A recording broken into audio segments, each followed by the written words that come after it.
Asimov é mais conhecido e quase sempre associado a histórias envolvendo a robótica. Entretanto, a obra deste grande autor de ficção científica se estende muito além destes seres autômatos. E neste vídeo irei falar a respeito de 3 ótimos contos do autor que ultrapassam as estruturas que compõem a matéria e que, mesmo extrapolando nossos conhecimentos sobre o universo, esses contos ainda assim falam sobre questões e conceitos intrínsecos à humanidade desde que começamos a raciocinar por nós mesmos.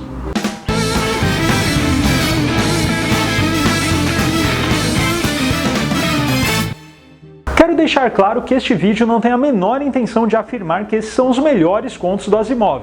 Eles sim, de fato, figuram entre os meus contos favoritos, mas de nenhuma forma eu vou afirmar aqui que são os 3 melhores, nem nada disso, tá bom? Eu selecionei pois eu vejo uma linha que une todos eles, principalmente na questão conceitual, além, é claro, de nenhum deles falarem sobre robôs. Quero alertá-los que eventualmente eu vou soltar alguns spoilers sobre esses contos aqui neste vídeo. Entretanto, mesmo que as revelações finais desses contos sejam realmente incríveis, ainda assim a magia deles se encontra no conceito por trás e não numa espécie de plot twist. O primeiro conto que eu gostaria de falar se chama O que os Olhos Veem e foi escrito em 1965. Com certeza é um dos contos mais abstratos do autor, onde nele estamos há centenas de bilhões de anos no futuro e testemunhamos a conversa de 2 seres formados por pura energia. E o curioso é que essa comunicação entre esses seres formados de pura energia ela não se dá de uma maneira verbal, e sim através de alinhamento de forças, vibrações energéticas e mudanças de fase. Uma dessas entidades, que se chama Ames, começa a pensar sobre novas formas, novos formatos de se fazer arte. Então nisso ele chama o outro companheiro, que se chama Brock, para que eles comecem a refletir e lembrar até de como eram seres de antigamente que ainda eram formados por matéria. Então essa entidade Ames começa a recolher átomos que são distantes, esparsos em anos-luz cúbicos do universo, até que ele vai juntando tudo até formar uma espécie de argila e ele começa a moldá-la lembrando desses seres de antigamente quando eram formados de matéria. Até que no final do conto nos é revelado que a forma desse molde se assemelhava muito a uma cabeça humana. O que mais encanta nesse conto é que, mesmo que ele trate essencialmente de um diálogo muito aquém do nosso cotidiano, com seres formados de pura energia que se comunicam de uma maneira que nós não conseguimos nem conceber racionalmente, por assim dizer, ainda assim, quando você termina esse conto, por causa do tom dele, por causa de toda a temática envolvida, você termina ele e passa a ter um olhar de esplendor. É claro que você precisa de fato ler este conto para entender esse final impactante, pois é um conto com um tom extremamente depressivo. Esse diálogo entre essas entidades é algo muito depressivo. Você percebe aí uma nostalgia de um tempo que eles não conseguem recuperar, só que o modo como isso é colocado pelo Asimov é muito tocante e faz com que você, como leitor, tenha uma visão de esplendor depois que você termina de ler o conto.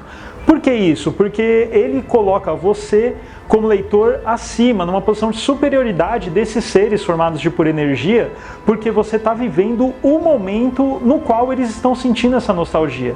Só que uma coisa que pega muito é que nostalgia é a única coisa que esses seres de fato sentem. Eles não estão sentindo mais nada, pois eles vagam em um universo totalmente vazio e gelado, e a única coisa que eles de fato conseguem refletir é sobre esse passado, no qual tudo que importava, tudo que era belo, era formado por coisas palpáveis, por matéria comum, algo que somos nós. Então, querendo ou não, quando você começa a ler o conto, você começa a pensar na questão física das coisas. Então você começa a olhar ao redor e lembra que tudo é formado pelos mesmos átomos que um dia foram fundidos no interior de uma estrela longínqua. Então tudo isso deixa você com um outro olhar, um olhar de esplendor. Um olhar de esplendor pelo conhecimento, pelo tempo que você está vivendo e realmente por essa questão dessa ordem proveniente do caos que é o universo. Então, isso é uma coisa super interessante, é um conto extremamente curto, mas extremamente tocante deste grande autor de ficção científica.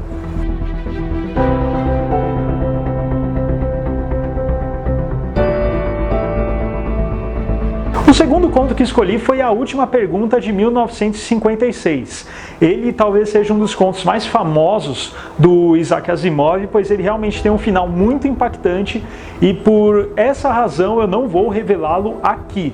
Só que caso você ainda não saiba sobre o que é esse final, não tenha lido o conto, eu recomendo que leia, pois é um conto realmente fenomenal. O conto começa no ano de 2061, onde dois técnicos que já estavam meio bêbados resolvem fazer uma pergunta para o Multivac. O Multivac é um supercomputador gigantesco, onde ele vai acumulando dados e é capaz de responder a praticamente qualquer pergunta. Então esses dois técnicos fazem a seguinte pergunta: como reverter a entropia? O Multivac faz seus cálculos e acaba falando que não há dados suficientes para uma resposta significativa. A partir de então, o conto percorre toda a história da humanidade e até além disso, onde ele para em alguns momentos onde essa pergunta é refeita. Então, de 2061, ele passa milênios mais para frente, fazem a mesma pergunta, depois, muitos anos à frente, fazem novamente a pergunta, e ele sempre respondendo a mesma coisa: não há dados suficientes para uma resposta significativa. A partir de então, o conto percorre toda a história da humanidade e até mesmo além dela. Então testemunhamos a colonização de outros planetas, até mesmo de outras galáxias, até o momento em que o ser humano deixa de ser um ser material e passa a ser uma entidade estendida, assim como o próprio Multivac, que até recebe o nome bem sugestivo de AC. E durante toda essa história por qual percorre o conto, é sempre feita a mesma pergunta ao Multivac de tempos em tempos: como reverter a entropia? E o Multivac sempre respondendo a mesma coisa: não há dados suficientes para uma resposta significativa. Então, em um futuro a trilhões de anos à frente, o universo morre e a única coisa que sobra é o próprio Multivac, agora denominado AC. E vagando nesse vazio, após ter colhido todos os dados possíveis do universo, o Multivac passou a analisar a única pergunta do qual ele ainda não tinha a resposta, que era como reverter a entropia. Não dá para saber quanto tempo o agora AC passou analisando esses dados para gerar uma resposta. Afinal, quando o universo morre, o próprio tempo se desfaz. E como o próprio conceito de tempo já não existe mais a partir do final do universo, não é possível estipular quanto tempo o AC ficou pensando nessa resposta. Mas ele eventualmente chega a uma resposta, e é a resposta que eu não vou revelar aqui, que eu gostaria muito que você tivesse o prazer de ver por si mesmo no conto, porque realmente é uma coisa fenomenal. Nesse conto, o autor consegue condensar essa história que ele relata do universo de 2061 até o final das estrelas, a final das galáxias, enfim, o final do próprio universo, em apenas 15 páginas e com um final extremamente contundente, um final explosivo, que é de fato o grande chamariz para inúmeras interpretações. Mas além do final, todo o processo do conto também é muito interessante ser analisado, pois antes da pergunta fatídica de como reverter a entropia, você vê que os seres de cada época têm preocupações diferentes e acabam fazendo várias perguntas antes dessa pergunta principal. Então a gente consegue ter uma espécie de vislumbre dessa evolução que o autor imaginou até o momento em que o ser humano deixaria de ser um ser de fato material. E no final do conto nós percebemos aquela velha praxe de quão pequenos nós somos e além disso não importa o que a gente fizer, no final tudo vai se perder, tudo vai se esvair. Ou talvez não.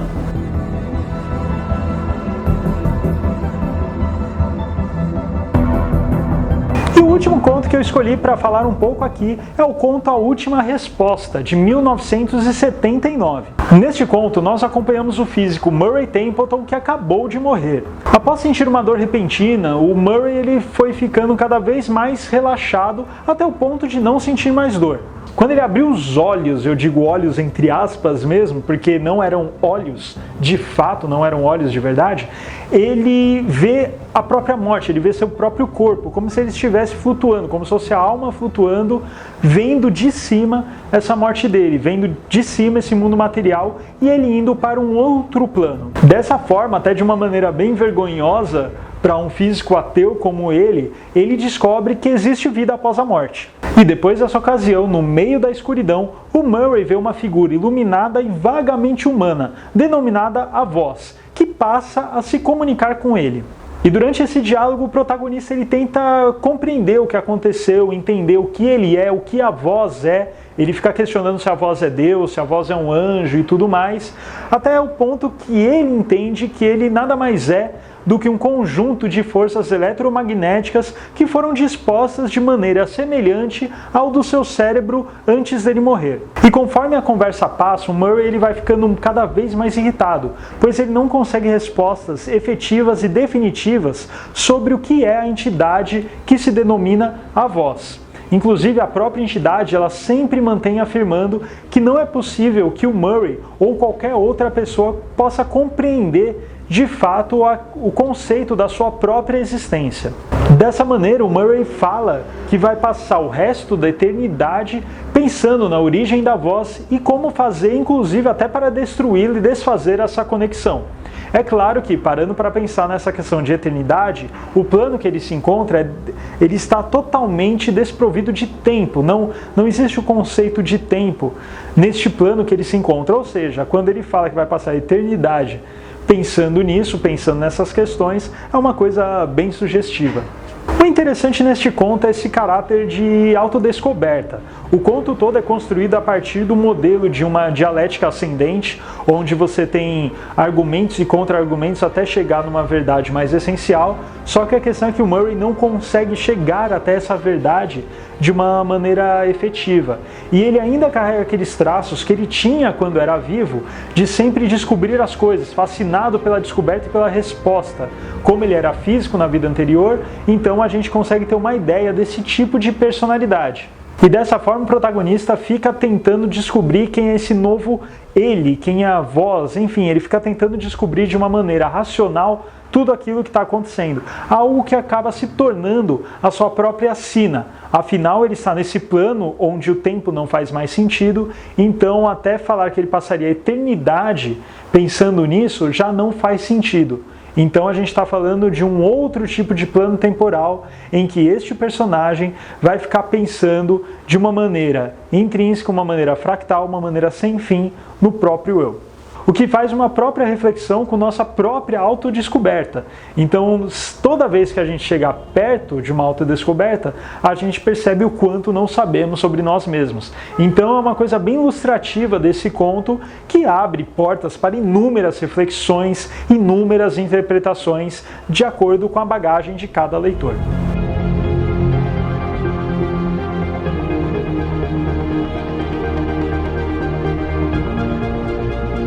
Infelizmente, na presente data de publicação desse vídeo, esses contos estão fora de catálogo. Entretanto, é fácil você encontrar qualquer um deles na internet ou então adquirir alguma edição mais antiga através de uma estante virtual, através de sebos. No caso, eu recomendo essa edição da editora Record. Então é uma edição que, além de ter todos esses contos que eu falei, tem outros contos maravilhosos do Isaac Asimov, embora o título Sonhos de Robô dê a entender que só tem contos de robôs aqui, na verdade não, aqui você tem inúmeros contos do Asimov, inclusive esses que eu citei, entre outros incríveis. Além disso, essa edição também é graciada por ilustrações do Ralph McQuarrie. Se você não lembra desse nome, ele é o mesmo artista conceitual, por exemplo, de Star Wars. Então, nessa edição você vai achar várias ilustrações desse artista, o que torna essa peça ainda mais valiosa. Quando falamos sobre ficção científica, normalmente uma frase clichê que entra em pauta é que toda boa ficção fala sobre o presente e não sobre o futuro. É claro que a cultura já nos brindou com diversas obras onde seres humanos ou seres análogos a nós estão passando por uma situação extraordinária no futuro, em outro planeta, entre o mundo, seja o que for, que podemos fazer uma analogia com a história presente. Entretanto, não necessariamente as boas histórias de ficção científica precisam seguir essa linha. Aliás, muitas não seguem, como é o caso desses contos que eu citei aqui do Isaac Asimov. E nessas narrativas, o Asimov ele desconstrói o conceito de ser humano para reconstruí-lo junto com o leitor, de modo que haja uma percepção que não existe uma definição realmente concreta, realmente objetiva, mas sim algo líquido, que está em constante mudança e assim sempre será, pelo menos até a entropia. Se você quiser saber mais sobre Isaac Asimov, não deixe de ouvir o episódio 44 de nosso podcast. O link para você ouvir ou baixar está na descrição deste vídeo, assim como também links para análises de outros livros do Isaac Asimov. Não se esqueça de dar o like aqui no vídeo, inscreva-se no nosso canal caso ainda não seja inscrito e ative o sininho para receber uma notificação toda vez que um vídeo novo for ao ar. Não esqueça de deixar aqui nos comentários suas histórias favoritas do Isaac Asimov e também sugestões, críticas e elogios. Até mais!